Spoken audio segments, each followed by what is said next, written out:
Good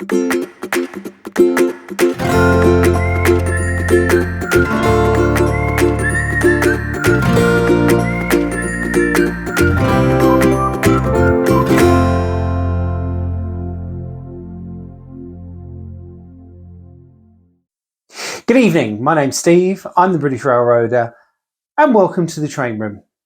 Now tonight I'm going to show you how to fit one of these into one of these. So let's get down onto the workbench and get going.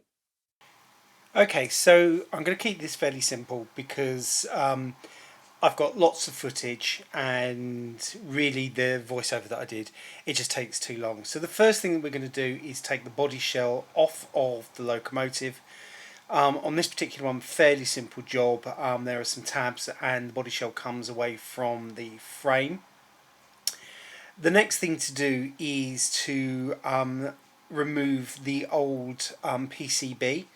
Now the wires that are attached to this are done so using little clips.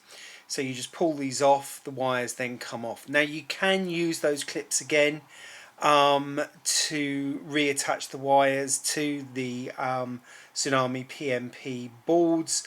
I haven't tended to because I prefer just to solder them, but you can use them and I do keep them as spares.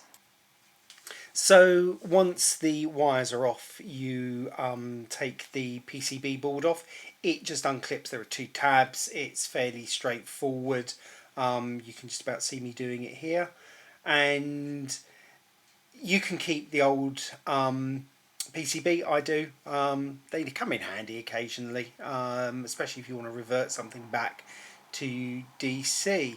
So once that's done, we're going to put the new board on. So the reason that these are called PNP, which stands for plug and play, is literally they will fit onto the clips onto most of the chassis, and Atlas is one of them. You can see here you have to kind of fiddle with it, but it goes on just nicely. We're then going to reattach the wires. So we've got the two wires coming from the motors, which you can see me just fiddling with here, and then in each corner you've got the pickup wires, which will go to the appropriate places.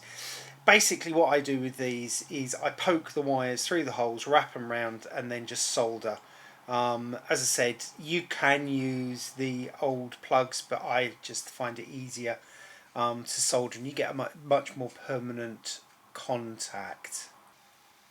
So you can see here me soldering the wires on. Soldering is a bit of a dark art sometimes. Some people seem to manage it straight away. Me, sometimes I have to work at it. But this one actually went quite well. I only had to do a couple of little resolders here and there. Maybe it's because my soldering line was actually clean on this occasion. Okay, so next we're going to move to the speakers. So I'm using two ESU Sugar Cube speakers.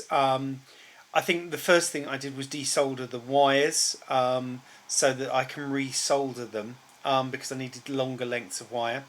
The two speakers are going to be wired together, so basically you wire one positive to the next negative, and then the next positive goes to the board and the other negative goes to the board as well.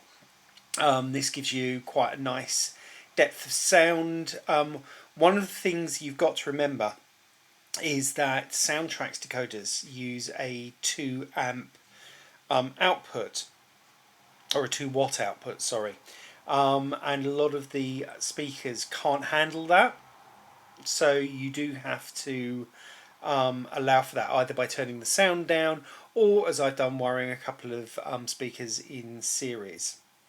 I used some actual DCC wire that I got from, I can't remember which DCC company, but I've kept everything purple for the speakers just so that I know where I am with them. My next job was actually fitting the speakers. As you can see, I found space for them either side of the motor that fitted quite well. They were just secured in with a little dab of super glue. The wires were then soldered onto the PCB. There's a pad marked S1 and one next to it marked S2, and they can be soldered directly onto that. It's a little bit of a fiddly job if you use a fine tip soldering iron. Actually, it's not too bad, and I've done quite a few of these, and this is actually one of the relatively easy parts.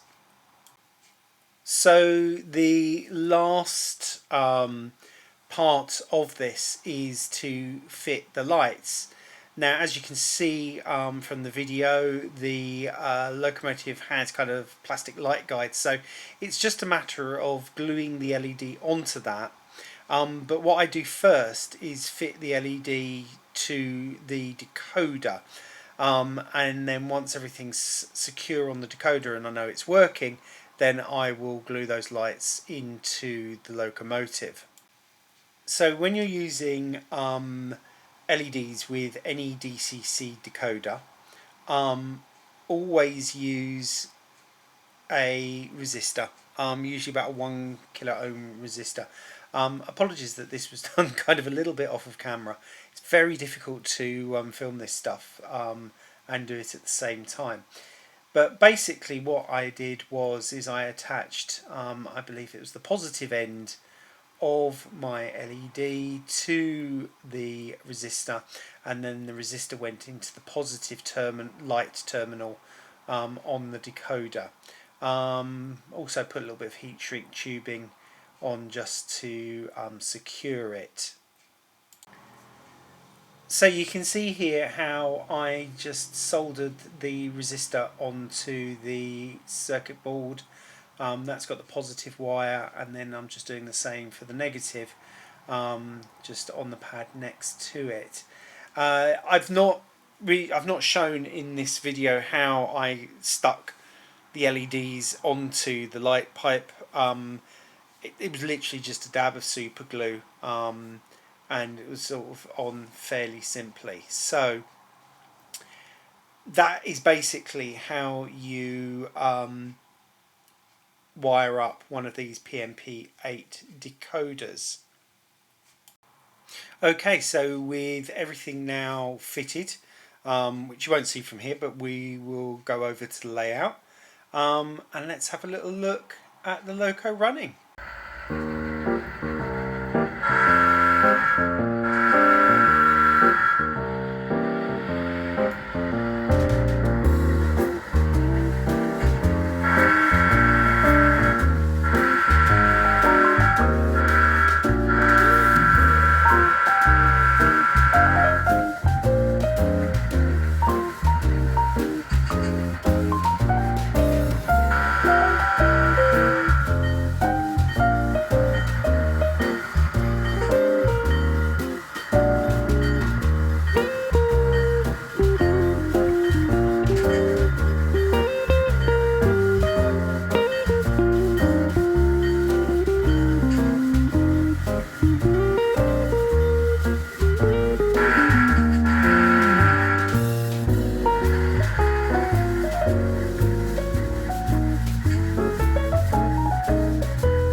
Okay, so there we go. That's a PNP 8 fitted into a locomotive.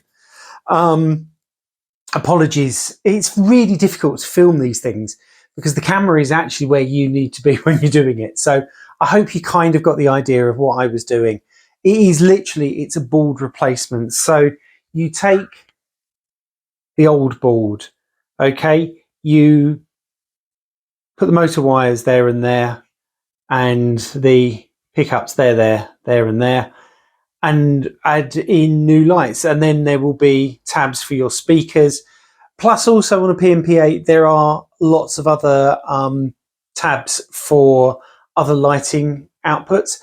There are no other lighting outputs really for that. I could, if I wanted to be really clever, do the number boards so that they lit up separately and that kind of thing. But actually, I didn't want to do that on that particular loco. Anyhow, there you go. If you enjoyed the video, please give it a thumbs up. If you have any questions, if there's something that I really didn't explain that well, and when I edit this video, I will try to do it and I'll put in captions if I need to.